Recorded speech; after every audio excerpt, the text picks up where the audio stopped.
Здравствуйте! В эфире программа «Интервью», и сегодня у нас в гостях генеральный директор фонда капитального ремонта многоквартирных домов Вадим Цараков. Вадим Казбекович, здравствуйте! Здравствуйте! Но прежде чем мы перейдем к такой сложной, такой запутанной сфере ЖКХ, естественно, я не могу не спросить о вашей прошлой работе, о работе в Банке развития региона. Такая сложная ситуация, множество судов и так далее. Эта эпопея, она вот длится уже очень долгое время, никак не закончится сейчас. Что, как и, наверное, когда деньги получат все, кто вкладывал в БРР? Конечно, Банк развития региона – это сложный вопрос, который уже на протяжении второго года очень широко обсуждается в нашей республике. Я еще раз подчеркиваю, Москва исходит из позиций, из опыта на Кавказе, который, например, широко распространенный опыт это в Дагестане, когда ближе к банкротству банка, руководство всех своих родственников они звали и на паспорта делали различные вклады. Я хочу отметить, что в нашем банке такого не было. То есть то, что произошло, это произошло по причине того, что, ну, во-первых, там была недосдача, именно недосдача в кассе – это главная причина банкротства банка. Если бы его не было, я общался и с АСВ, представителями АСВ, и иногда с ними тоже, скажу честно, общаюсь, и они еще раз подчеркивают, что это, конечно, нонсенс, никакие активы, ничего не было выведено, просто недосдача денег в кассе. Но откуда эта недосдача в итоге появилась? Недосдача – это сейчас разбирается правоохранительный орган, то есть у меня информация, что там была недосдача, никогда не было. Я не стремился возглавить банк в такой ситуации, конечно, планы были, когда я руководил логическим филиалом, но сразу согласился, скажу честно, без раздумий. Когда вас назначили гендиректором фонда капитального ремонта, вы сказали, что любите работать в сложных ситуациях. И вот сейчас, касаемо фонда. С фондом история тоже, по сути, непростая. Здесь очень много проволочек, очень много недоделано еще, наверное, и механизм не действует до конца, правильно? А что из себя представляет сейчас фонд капитального ремонта, конкретно в Северной Осетии? В чем его ключевые обязанности и что сейчас делается? Во всех регионах именно капремонт, как отдельное направление в сфере ЖКХ, курирует фонд капремонта. Область, главная задача которой это курирование капремонта, сбор денежных ресурсов, проведение капитального ремонта на территории республики, создание наиболее благоприятных условий для жителей. То есть в меру возможностей, все прекрасно знают ситуацию в нашей стране, сейчас экономика находится в сложной стадии. Я уверен, что это временно, то есть предпосылок много, все будет хорошо. Почему согласились? Такой перепад, да, от экономики, от банковской сферы к сфере ЖКХ, очень странное изменение места работы. Вот почему вдруг решились на такие изменения? Скажу честно, меня спросили, хочешь, не хочешь. Я ответил сразу да, потому что, конечно, интересно возглавить новую структуру, его создавать с нуля, набирать персонал, настраивать их. В то же время я знал, что сфера ЖКХ – это сфера, где огромное количество критики. Я знал, что именно в начале рассылки квитанций, начала работы полностью, когда запуск механизма произойдет, это вот данный момент по всей республике, будет огромное количество негатива. И сейчас я это понимаю, куча звонков, где и, грубо говоря, и меня критикуют, не зная то, что это указание федеральных властей создания данной структуры и проведения капремонта. То есть это мне поручение руководства республики в этом направлении поработать и показать результат, запустить механизм. Ну, если говорить о критике, критика, да, в сфере ЖКХ она есть всегда, и от нее, наверное, ни один руководитель никуда не денется. А вопрос в чем? Сейчас критикуют не только жильцы, они, понятно, всегда критикуют руководителей в сфере ЖКХ. Поступает и критика со стороны властей, и в том числе и парламента. Многие не верят в то, что фонд капремонта может существовать и может на самом деле работать, исполнять свои функции. Что вы им скажете? У нас нет права думать, заработать или нет. Это вопрос решенный, то есть нужно платить. Я, конечно, понимаю, что это новый платеж, это негатив, но нужно отметить, что пора забыть те времена, когда государство ремонтировало все многоквартирные дома сами. Не нужно забывать, что есть общие крыши, фасад, фундамент, там, инженерные сети, там, водоотведения, теплоснабжения, и их же нужно тоже ремонтировать. То есть до 2012 года это дело государства. Были периоды, когда, например, нужно было взнос дома там 5% или 15%, но сейчас государство уходит от позиции, то есть нужно уже жильцам самим заботиться о своем доме. И главная проблема, хочу отметить, почему именно по прошествии 3 месяцев мы доставляем квитанции. Во-первых, у нас в регионе нет расчетно-кассового центра. Во всех регионах он есть. То есть это структура, у которой есть все базы по всем жильцам, и во всех районах вся база у нас. У нас такого нету.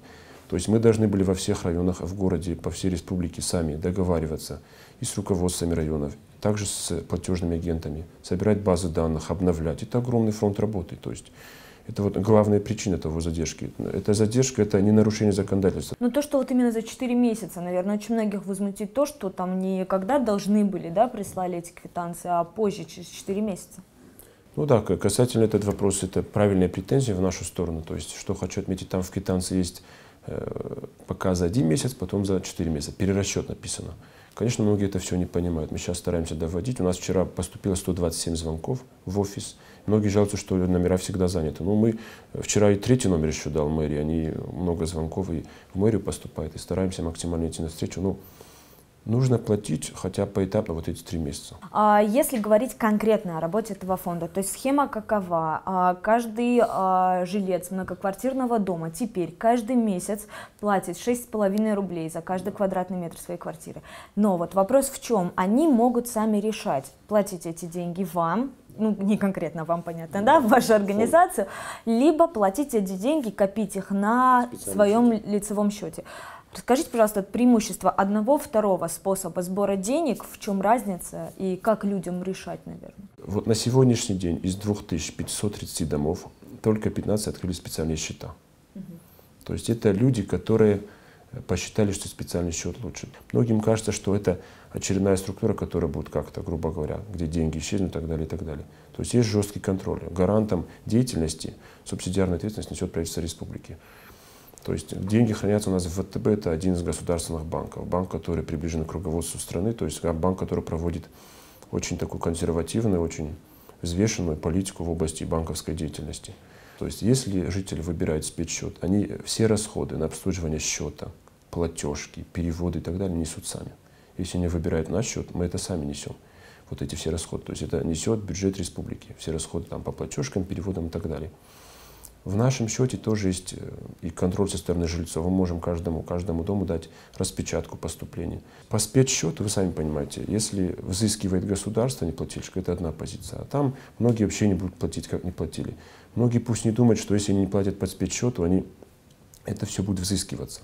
То есть огромный механизм работы с неплательщиками. Сейчас государство, Минстрой занимается очень серьезно этим, в том числе там даже будет позиция отключения электроэнергии, канализации, водоотведения. Это не просто там Сараков придумал или кто-то хочет, это Москва. То есть они хотят даже вносить неплательщиков в бюро кредитных историй.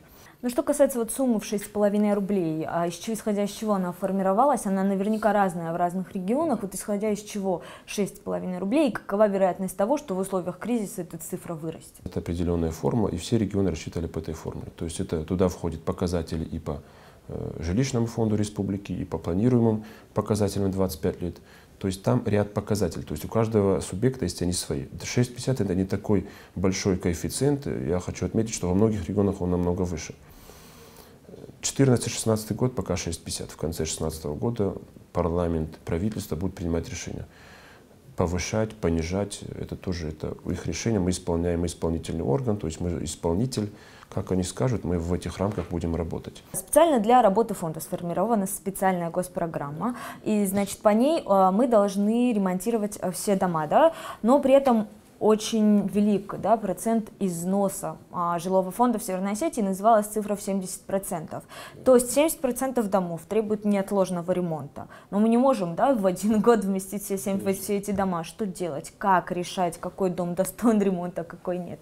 У нас вот по всем регионам принята программа, как вы отметили правильно, то есть 14-38 года в нашей республике. То есть есть еще краткосрочные, которые входят в нее, 14-16 год. Мы сейчас работаем в рамках 14-16 годов. То есть все электронные паспорта всех домов находятся в этой программе. По каждому дому 110 показателей. То есть программа сама расставляет дома в порядке приоритетности. Хочу отметить, что не по всем домам есть объективные электронные паспорта. Не все главы районов, руководство районов очень охотно подходили к обновлению. Конечно, не буду называть имена и районы, которые как-то лояльно и очень равнодушно к этому подходят, но какие-то районы активнее, какие-то нет. Хочу отметить только на данный момент, это Моздовский район, в котором сейчас сборы начались, и все идет очень хорошо. То есть программа на 25 лет, и вот первые 3 года вошли, вот в этом году мы ремонтируем 28 домов. Это программа 2014 года. Мы сейчас ее продолжаем в 2015 году. То есть работы идут по домам уже. На 2015 год плановая цифра — это 34 дома. Это включая данные 2014 года? Нет, то есть 2014 год это 28, 2015 год это 34 дома. То есть за 2015 год мы должны закрыть программу за 2 года? Да, то есть смотрите, это же второй год начала работы фонда, и по законодательству можно вот 2014 год переносить на 2015. То есть у нас, значит, на 2015 год, на 2014 год сейчас работы завершаются по домам 2014 года. За 2015 год дома мы можем завершить за 2016 год. Ну, конечно, мы постараемся завершить в течение года. То есть, понимаете прекрасно, я еще раз подчеркиваю, если ситуация в стране, мы постараемся начать и завершить до конца 2015 года и программу 2015 года. А в связи с чем вот не успели закрыть в 2014 году эти дома?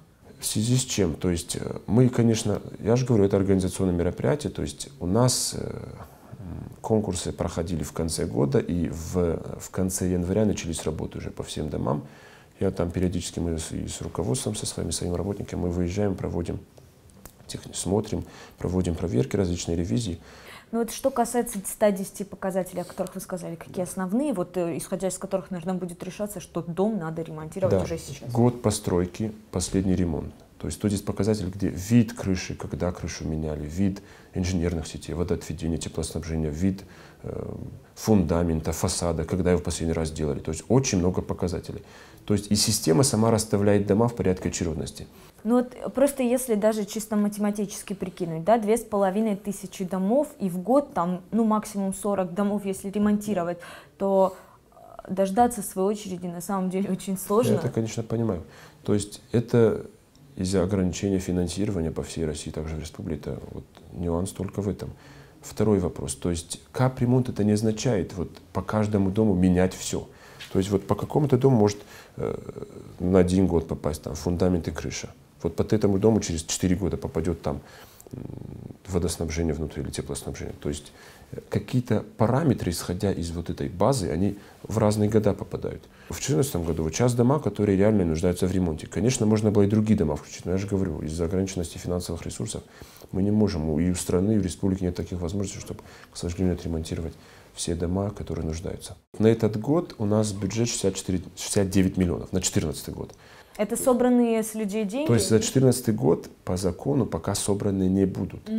То есть все, хочу отметить, все 28 домов авансом ремонтируем. То есть это уже результат, это будет ориентир, то есть мы ремонтируем, мы показываем работу за счет даже пока без взносов. На 2015 год планируется 34 дома, финансирование около 100 миллионов.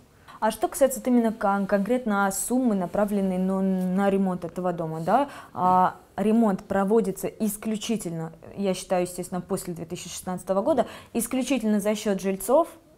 Нет, фактически не может, да? То есть есть вливание из бюджетов, правильно? Да, есть вливание из бюджетов, то есть федеральный бюджет, республиканский и местный. А вопрос такой, сейчас очень многие люди на самом деле не доверяют разным организациям, в том числе и фонду, да, и люди, наверное, именно поэтому как-то с опаской платят эти деньги и открывают там свои счета, потому что есть страх, наверное, что организация там закроется, не пойдет работа, или деньги утекут в чей-то карман, или, ну вот как обычно это бывает, там закупочная цена расписана одна, на самом деле материалы закуплены дешевые, и в итоге деньги пропали. Кто дает человеку гарантию, что он не станет жертвой мошенников? Главный гарант деятельности и субсидиарной ответственности — это правительство Республики Северная Осетия. Каждое руководство каждой республики отвечает за работу фонда. Все деньги хранятся в банке. Это Госбанк.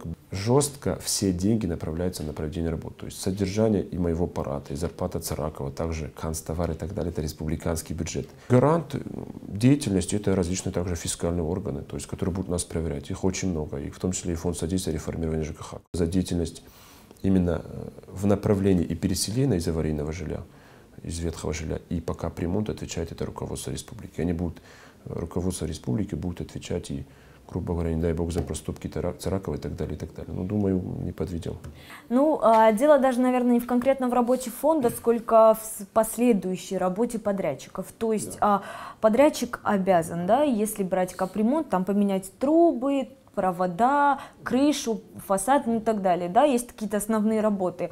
А кто будет гарантировать там элементарно закупку стройматериалов, оплату строителей и так далее? То есть, опять-таки, эти бумажки, а на деле получится, что сумма будет опять завышенная. Вот касательно цифр, там есть предельная стоимость, этот ремонт по капремонту у нас есть по республике, в каждых республиках. Эта цифра, она равна 2781 рубль, мы ее планируем повышать, потому что, конечно, сейчас возмущение и со стороны подрядчиков сейчас есть, потому что цены, которые вошли на 2014 год, они сформированы на первый квартал 2014 года. А сейчас мы ремонт проводим уже в 2015 году. У нас подрядчики, которые уже начали работать, мы с ними тесно работаем. Принимать работы, и вот это главный момент, то есть вы сказали, принимать работы будет комиссия, куда будут входить и представители фонда, жильцов, общественных организаций. А вот если итоговая работа не устроит кого-то из этой комиссии, за чей счет будем переделывать? За счет подрядчика, то есть подрядчик будет дорабатывать все моменты. И все подрядчики очень на сегодняшний день очень ответственно и объективно и стараются работать. Мы выезжаем, я со всеми плотно общаюсь, то есть никаких пока у меня претензий к ним нет. Даже ряд домов с опережающим графиком, это, во-первых, касается Беслана. Что касается стройматериалов, вот в условиях импортозамещения, в условиях кризиса, насколько реально, что мы будем использовать только свои продукты и сделанные именно здесь, там, может, на Кавказе вообще?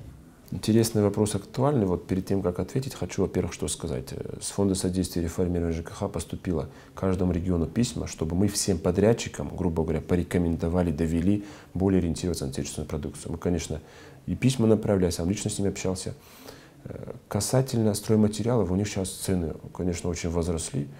Я уверен, что многие вот под волну того, что валюта поднялась, что якобы кризис, они многие подняли цены, и, конечно, подрядчики жалуются. Это вы имеете даже наших производителей, да? Конечно, наши производители. Они ссылались, например, на профнастил, где цены тоже заметно подросли. Но я же говорю, ориентирно, вот пока по общению, они вроде бы закупают все у нас. И профнастил, и вот я им письма тоже вручил, общался с ними. Ориентироваться планируют именно на наши стройматериалы. Возвращаясь опять-таки к выплатам, да, к тем самым 6,5 рублям. Если кто-то не будет платить эти деньги, вы сказали, что дело может дойти даже до суда. Но если, например, есть дом целый, да, и половина платит, половина не платит, то вот что делать с этими людьми? Как-то вот они капремонта не могут дождаться, да, а вот остальные-то и не платят, и в итоге вот ситуация неприятная. Там, конечно, механизм интересный. Это же общий котел. То есть дома 2015 года будут ремонтироваться за счет взносов домов, которые, например, я живу какой-то в квартире, там у меня на 2020 год, и с общего котла не будут ремонтироваться. То есть такой механизм. Насчет неплательщиков. Мы по всем районам проводили совещания, плюс по некоторым домам сейчас разбивка города произошла, и будем проводить совещания, общаться. Пока понимание есть, но, конечно, это огромный объем работы, 2530 домов, там обойти, провести совещание не так просто. Ведь тот момент, что не будет неплатежи, конечно, есть во многих регионах сейчас. Вот в среднем по России около 47% платят. В среднем. Есть регионы, где даже 78% есть платежи. Я же говорю, сейчас Моздок у нас очень хорошие показатели. Но в среднем по республике у нас сейчас какой показатель?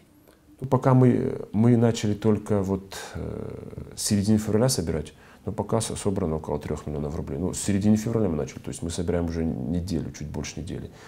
Очень важный момент, уверен, вы бы спросили, это через какие агенты мы собираем. То есть у нас нету РКЦ, который, как у всех регионах, он присутствует. По городу у нас собирает ВИРЦ, то есть очень тоже организованно работает. ВИРЦ, у нас заключены договора со всеми офисами Сбербанка, Россельхозбанка. Сейчас у нас согласован договор с Почтой России. В 2 районах есть также расчетно-кассовые центры, как и в городе. Это Моздок и Алагир. То есть Моздок и Алагир в городе собирают расчетно-кассовые центры. Плюс Почта, Сбербанк и Россельхозбанк. Планируем также, уже есть информация с Евросетью и Связном, тоже будем с ними общаться. То есть максимально упростить именно процедуру процедуру оплаты. Довести до населения более как-то открыто и подойти, чтобы им легче было платить. Вот вопрос такой, естественно, да, вам вы же, наверное, задавали касаемо новостроек. Им, по сути, ближайшие лет 10 капитальный ремонт не нужен. Деньги с них собирать все-таки будут или нет? Вот в нашей республике с новостроек пока будем собирать. Хочу также отметить, что в некоторых регионах с новостройки освобождены первые 5 лет. Это тоже... Но почему у нас такое решение? Это должен парламент принять такое решение. Вот этот вопрос уже к этому вопросу подойти более... думаю, парламент тоже будет реагировать более в соответствии с требованиями времени, подходить, думаю, объективно именно вот к вопросу капремонта.